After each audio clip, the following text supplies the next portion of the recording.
Bonjour tout le monde, Sylvain Raymond pour RPM. Je suis en Californie, au milieu d'un Cars and Coffee assez bruyant. Merci pour vous présenter le tout nouveau Lincoln Navigator 2025, modèle de nouvelle génération.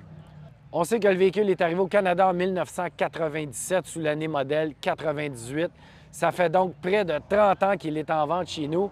Il rivalise chez les VUS grand format de luxe, aux côtés notamment du Cadillac Escalade. C'est le modèle le plus vendu au pays dans cette catégorie. Également d'autres joueurs dont le Infiniti QX80, le Lexus LX et bien entendu le Jeep Grand Wagoneer qui a fait un retour sur le marché il y a quelques années, mais qui réussit toujours pas à s'imposer face aux autres marques américaines.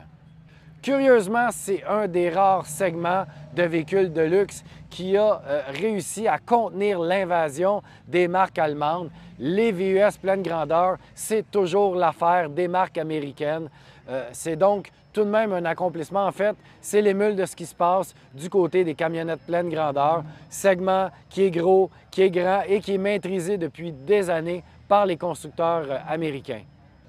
Du côté des versions, on a le droit à deux versions cette année au pays. De série, on retrouve la version Ultra qui débute à 125 000 $. Bien entendu, il faut ajouter les frais et la taxe de luxe. Elle est proposée en version empattement régulier et empattement allongé, la L. Elle ajoute environ un pied de plus au véhicule et ça se traduit par un intérieur plus spacieux.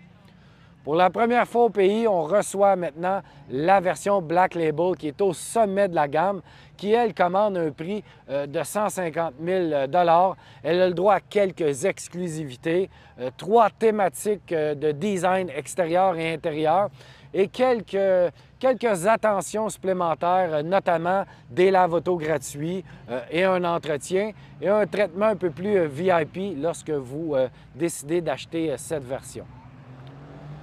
Qui dit nouvelle génération dit nouveau design, ça se traduit par des lignes remaniées. On a voulu donner un style plus sophistiqué. C'est bien visible à l'avant. Ce que j'aime bien, c'est l'espèce de croix hantée qui rejoint le sigle Lincoln. Également une barre au LED qui fait tout l'avant du véhicule. Donc, ça apporte un design un peu plus sophistiqué. La grille de calandre qui, selon la version, est différente. Ici, j'ai le droit à une version Black Label. Je dois vous avouer qu'au toucher, j'ai le sentiment que c'est un design un peu plastique. On voit même à travers les composantes mécaniques. Donc, pour moi, peut-être que ça ne donne pas l'effet d'un véhicule de ce prix-là. Le toucher également, on perçoit que c'est du plastique, donc c'est peut-être moins réussi à ce niveau-là. De côté, bien entendu, on a marqué la présence Navigator. L'emblème est bien gros ici dans le côté. J'aime bien dans le haut la barre de toit qui est totalement intégrée. Donc le support de toit qui est intégré au toit, on ne voit pas en dessous. Donc ça, c'est une belle attention.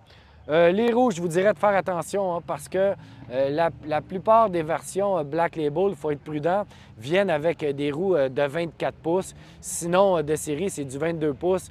Je ne vous recommande pas d'opter pour le 24 pouces. Pourquoi? Bien entendu, c'est des roues qui vont être mal adaptées au Québec avec les conditions routières, les nids de poules. Vous serez également pénalisé pour le confort parce que le Lincoln, c'est un véhicule qui est plus confortable. On ne parle pas nécessairement de dynamisme.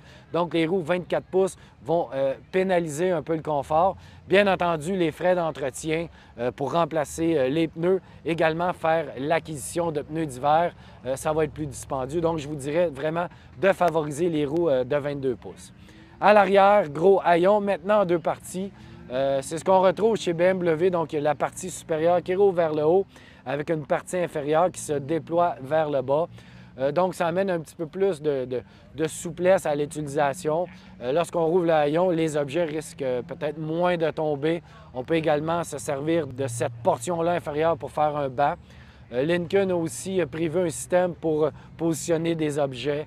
Un nouveau système de gestion qui améliore un peu l'efficacité de l'espace de chargement. Le gros des changements, ça se passe à l'intérieur. On a émulé ce qu'on a fait à bord du Lincoln Nautilus, donc une présentation très technologique avec au cœur du changement un écran numérique qui traverse de part en part l'habitacle et qui est incurvé. Au total, c'est 48 pouces d'écran qui est scindé en différentes sections et donc, lorsqu'on est à la place du conducteur, on voit vraiment tout ce qui se passe et on peut conserver différents affichages, notamment l'instrumentation, le système de navigation. Et donc, ça permet d'avoir bien en vue tout ce qu'on veut. Même, on a droit à un autre écran du système d'infodivertissement. Donc, si on reçoit un appel ou on veut changer des éléments du véhicule, on ne perd pas l'instrumentation, surtout le système de navigation qui demeure toujours bien présent en vue. Tout ça apporte un volant dont la forme est assez étrange. Il est petit, il est vraiment écrasé du haut et du bas. D'un, il faut l'ajuster, ce qui est compliqué. Là. Il faut aller jouer dans différents menus pour trouver une bonne position de conduite.